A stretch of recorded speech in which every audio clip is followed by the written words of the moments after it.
Kjo është dita e dytë tek Muza Fashion Fair në Pallatin e Kongreseve. Ky është një live stream që po e bëjmë për të dytën ditë me radhë, do të jemi edhe nesër. Me jo vetëm njerëz të rëndësishëm në qytet të cilët vinë vizitojnë muzën, po dhe njerëz të cilët në kohë të ndryshme me muzën kanë pasur pika takimi. Blendi Sala është një nga ata. Mirëmëngjes Blendi. Mirë se dëgjej. Dëgjoj, ca pika takimi nuk janë rastësore.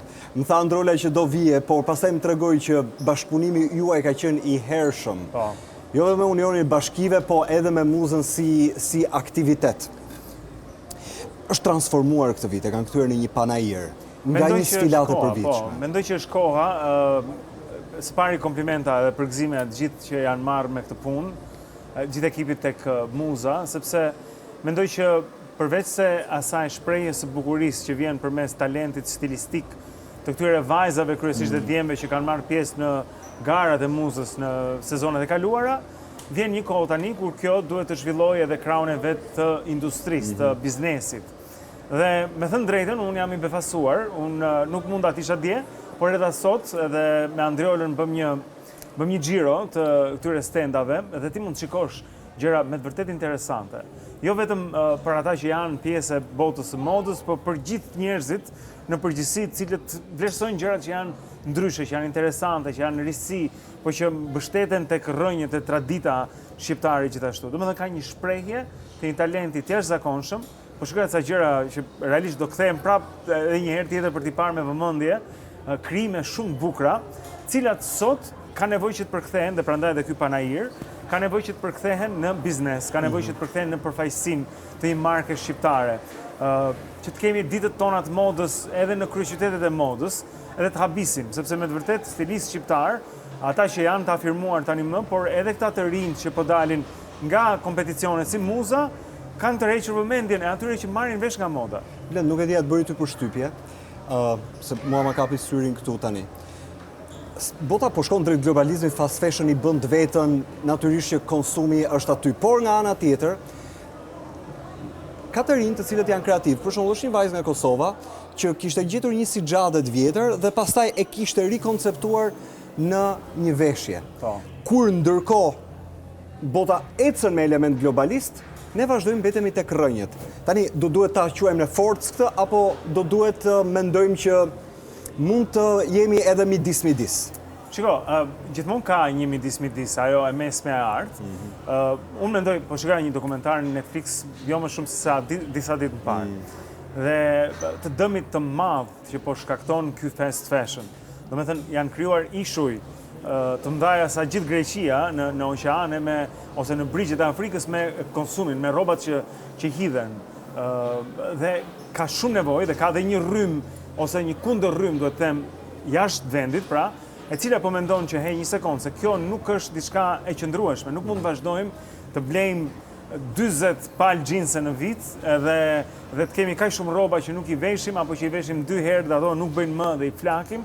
Kemi nevojë të kthehemi tek gjërat që qëndrojnë, i qëndrojnë kohës, i qëndrojnë ndryshimeve të modës së momentit, që nuk janë javë mbas jave, por janë vit mbas viti, që nuk dëmtojnë natyrën, që nuk kthehen në konsum të panevojshëm, kështu që tek këto gjëra që ripërdoren, ripërdorimi është një kryefjalë. Për shembull, kur Bashkimi Evropian flet për agjendën e gjelbërt, ripërdorimi i gjërave, risjellja e tyre, historia e tyre. Unë kam parë stiliste suedeze, jo vetëm këto shqiptare, që marrin xhinset vjetra dhe i kthejnë xhaketa.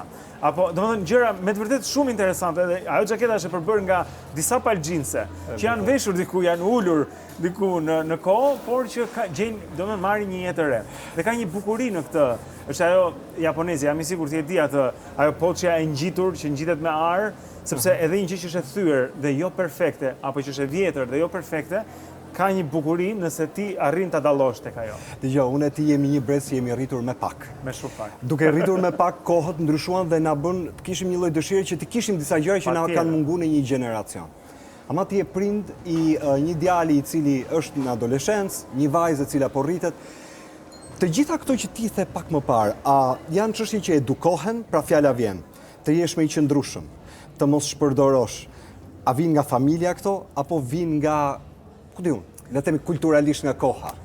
Mund të vinë nga familja, nëse familja vetë është e vetëdijsuar, Por familja mund edhe të keq edukojë. Ka shumë familje që keq edukojnë, sepse më në fund kemi mundësinë apo gjëra që na kanë munguar, ne duam të shikojmë te fëmijët tanë, nëse unë s'kisha një palë xhinse derisa mbusha 12 vjeç, atëherë dua që t'i ketë fëmia im apo por mendoj që ky brez i ri, gjenerata alfa, do thosha edhe kjo e fundit që ka dalë tani beta, por edhe Gen Z janë më të ndërgjegjësuar se brezi ynë në lidhje me çështjet mjedisore.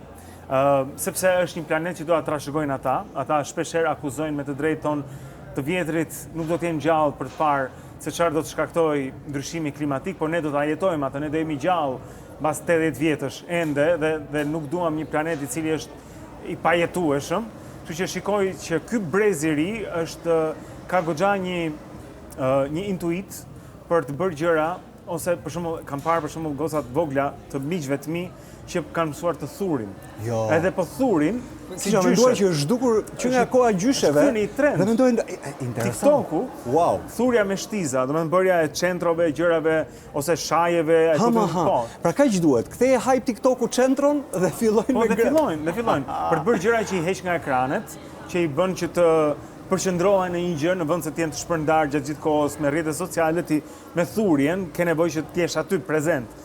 Dhe shikoj që ky brez ka këtë prirje që të gjejë gjëra që na kthejnë pas në kohë dhe na bëjnë mirë edhe për shëndetin mendor edhe për planetin. Më surprizove se mendoja ca krafte i kanë ngel me gjyshet edhe aty pra me generacionin humbin. Jo, ka një rikthim. Ka një rikthim edhe mendoj edhe një përgjegjësi që gjërat që janë të bukura dhe ne kemi kaq shumë gjëra të bukura si kulturë shqiptare. Unë kam dëshirë ta them edhe për audiencën e këtij podcasti që ne jemi një popull, tradita e dëshmon, veshjet popullore e dëshmojnë në larminë e tyre nga veriu në jug, që është një popull që është veshur bukur, është veshur me shije, është veshur me ngjyrë, është veshur me detaje. Ne nuk jemi një popull siç ndonjëherë vetë censurohemi dhe themi jemi pa kulturë, jemi pa këtë, kjo është një gënjeshtër shumë e madhe. Dëshmia është në veshjet popullore, se sa bukur kemi jetuar, sa bukur jemi veshur. Çfarë më bëri përshtypje? Androla më tha që në shtator do çonte muzën në Milano Fashion Week. I thash me cilët element? Me element tradite. Tani, janë këto elementet që edhe ti pak i përmende. Ndonjëherë mendoj, kur ne përpiqemi të shkojmë tek bota madhe, duhet të shkojmë me autenticitet apo do duhet të përpiqemi të jemi kompetitiv me ta? Mendoj që autenticiteti është një gjë që nuk ta përsërisin dot. Vetë fjala e tregon. Pra që është diçka që është unike, që është e jona, dhe mendoj ajo kthen kokat. Ajo tërheq vëmendjen. Po flisim pak më herët në një nga panelet aty për turizmin kulturor. Turizmi kulturor do të thotë edhe turizëm elitar, do të thotë edhe turizëm që shpenzon, turizëm që nuk vjen masivisht për të lënë edhe plerat këtu, por që pak dhe sakt. Dhe këta janë njerëzit të cilët interesohen për muzeet e etnografisë, interesohen për sajtet e domethënë arkeologjike të Shqipërisë, kështjellat, muzeumet, këto gjërat e tjera, domethënë mendoj që autenticiteti ynë nuk ka nevojë të shnërrohet, ka nevojë vetëm të risillet bukur. Do të them edhe këtë gjë. Ne kemi pasur një prirje që të servirim të huajve ashtu siç mendojmë ne se ata duhet na shohin. Fjala vjen Ksamilin e pagzuam si Maldivet e Evropës. Motra tone, Kolidromenos ishte Gjokonda shqiptare. Nuk ka nevojë që këto të marrin emra të gjërave të huaja. Ksamili është Ksamili, motra tone është motra tone, Rozafa është Rozafa. Dhe Xhubleta është Xhubleta. Dhe Xhubleta është Xhubleta dhe është në UNESCO. Eurovision? Po. Më bëri shumë përshtypje. Blende fundit, ka ca momente që qoftë edhe kështu me një sy kritik ti mund të shohësh që ka djeme vajza të cilët janë në këtë industrinë e modës. Po ndonjëherë mendojnë që më pak të ardhura ose më shumë të ardhura mund të bëjnë me zanat e tjera. Por sot vure dhe dje vure që edhe pse janë le të themi manufacturer ose janë le të themi sipërmarrje, janë të rinj më shumë që janë në përballje. Pse zgjedhin këtë rrugë? A mendojnë që mund të duket një rrugë me karrierë në të ardhmen apo është thjesht e provojnë dhe e lënë në një moment? Mendoj që janë pjekur dhe kushtet. Rezarta Skifteri ishte pak më herët në një panel, ajo po më tregonte që në brezin e saj, Rezarta është më rritur, më afirmuar, natyrisht ka pasur më shumë bryla. Tani Është bërë më e lehtë tani? Tani, më lehtë do thosha në sensin e të parë të gjës në mënyrë më solitare. Okay. Solidare në ndihmesën, pra ne ngrihemi ose bijem bashkë. Nuk mundet një të shkëlqej nga Shqipëria i vetëm. Kështu që nëse ne krijojmë një ekosistem ku moda, stilimi, fashioni, përdorimi, ripërdorimi, risjellja e gjërave kthehet në një traditë të re, po e quaj, kjo bën që të lindin edhe më shumë talente. Domethënë, ekosistemi kërkon që të ketë më shumë, ti do të shikosh edhe në ngjashmin tënd, ne mund ta bëjmë çfarë është e mirë për hojin, është e mirë për bletën. Bleta nuk mund të jetojë pa hojin, pa gjithë koloninë. Kështu që shikoj që këta të rinj janë duke e mbështetur njëri tjetrin. 27 deri 35 vjeç ishte mosha mesatare e sipërmarrësve që kanë standat këtu, se pyeta sa vjeç janë këta që merren. Dhe më thanë 27, 28, 30, 35, me kështu sipërmarrje të vogla. Po. Pra, si puna kështu. Blend, faleminderit që erdhe. Ishte kënaqësi. Bëm një tek ky corner i Muza Talks, natyrisht do të presim pas teje edhe të tjerë cilët do të vinë sepse janë pjesë e rutinës ditore të Panajirit. Po suksese me eventin që ke se dhe ti ke një panel për drejtuar. Shumë faleminderit. Ishte Blendi Salaj. Shihemi pas pak.